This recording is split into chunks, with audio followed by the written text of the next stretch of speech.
राधे राधे भक्तों। धर्मराज युधिष्ठिर कहने लगे कि हे कृष्ण, वैशाख मास के शुक्ल पक्ष की एकादशी का क्या नाम है तथा उसकी कथा क्या है? इस व्रत की क्या विधि है? ये सब विस्तार पूर्वक बताइए। श्री कृष्ण कहने लगे कि हे धर्मराज, मैं आपसे एक कथा कहता हूँ जिसे महर्षि वशिष्ठ जी ने श्री रामचंद्र जी से कही थी। एक समय श्री राम बोले कि हे गुरुदेव, कोई ऐसा व्रत बताइए जिससे समस्त पाप और दुख का नाश हो जाए। मैंने सीता जी के वियोग में बहुत दुख भोगे हैं। महर्षि वशिष्ठ जी बोले, हे राम, आपने बहुत सुंदर प्रश्न किया है। आपकी बुद्धि अत्यंत शुद्ध तथा पवित्र है।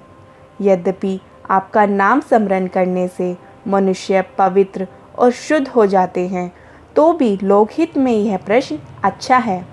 वैशाख मास में जो एकादशी आती है उसका नाम मोहिनी एकादशी है। इसका व्रत करने से मनुष्य सब पापों तथा दुखों से छूटकर मोह जाल से मुक्त हो जाते हैं। मैं इसकी कथा कहता हूँ, ध्यानपूर्वक सुनो। मोहिनी एकादशी की कथा कुछ इस प्रकार है।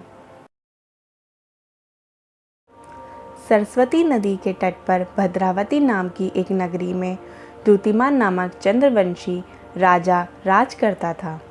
वहाँ धन धान्य से संपन्न व पुण्यवान धनपाल नामक वैश्य भी रहता था। वह अत्यंत धर्मालु और विष्णु भक्त था। उसने नगर में अनेक भोजनालय, प्याऊ, कुएं, सरोवर, धर्मशाला आदि बनवाए थे।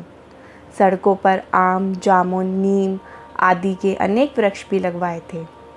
उसके 5 पुत्र थे, सुमना, सद्बुद्धि, मेधावी, सुकृति और धृष्ट बुद्धि। इनमें से 5वां पुत्र धृष्ट बुद्धि महापापी था। वह पितृ आदि को नहीं मानता था। वह वैश्य दुराचारी मनुष्य की संगति में रहकर जुआ खेलता और पर स्त्री के साथ भोग विलास करता था तथा मद मांस का सेवन करता था। इसी प्रकार अनेक कुकर्मों में वह पिता के धन को नष्ट करता रहता था। इन्हीं कारणों से त्रस्त होकर पिता ने उसे घर से निकाल दिया था। घर से बाहर निकलने के बाद वह अपने गहने कपड़े बेचकर अपना निर्वाह करने लगा। जब सब कुछ नष्ट हो गया तो वैश्य और दुराचारी साथियों ने भी उसका साथ छोड़ दिया। अब वह भूख प्यास से अति दुखी रहने लगा। कोई सहारा ना देख चोरी करना सीख गया। एक बार वह पकड़ा गया तो वैश्य का पुत्र जानकर चेतावनी देकर छोड़ दिया गया, मगर दूसरी बार फिर पकड़ में आ गया। राजा की आज्ञा से इस बार उसे कारागार में डाल दिया गया। कारागार में उसे अत्यंत दुख दिए गए। बाद में राजा ने उसे नगरी से निकाल जाने को कहा। वह नगरी से निकल वन में चला गया। वहाँ वन्य पशु पक्षियों को मारकर खाने लगा। कुछ समय पश्चात वह बहेलिया बन गया और धनुष बाण लेकर पशु पक्षियों को मार मार कर खाने लगा।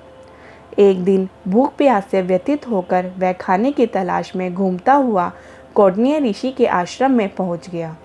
उस समय वैशाख मास था और ऋषि गंगा स्नान कर रहे थे। उनके भीगे वस्त्रों की छींटें उस पर पड़ने से उसे कुछ सद्बुद्धि प्राप्त हुई। वह कौंडिन्य मुनि से हाथ जोड़कर कहने लगा कि हे मुनि, मैंने जीवन में बहुत पाप किए हैं। आप इन पापों से छूटने का कोई साधारण बिना धन का उपाय बताइए। उसके दीन वचन सुनकर मुनि ने प्रसन्न होकर कहा कि तुम वैशाख मास के शुक्ल पक्ष की मोहिनी नामक एकादशी का व्रत करो। इससे समस्त पाप नष्ट हो जाएंगे। मुनि के वचन सुनकर वह अत्यंत प्रसन्न हुआ और उनके द्वारा बताई गई विधि के अनुसार व्रत किया। हे राम, इस व्रत के प्रभाव से उसके सब पाप नष्ट हो गए और अंत में वह गरुड़ पर बैठकर विष्णुलोक को गया। इस व्रत से मोह आदि सब नष्ट हो जाते हैं। संसार में इस व्रत से श्रेष्ठ कोई व्रत नहीं है। इसके महात्म्य को पढ़ने से अथवा सुनने से 1000 गोदान का फल प्राप्त होता है। राधे राधे।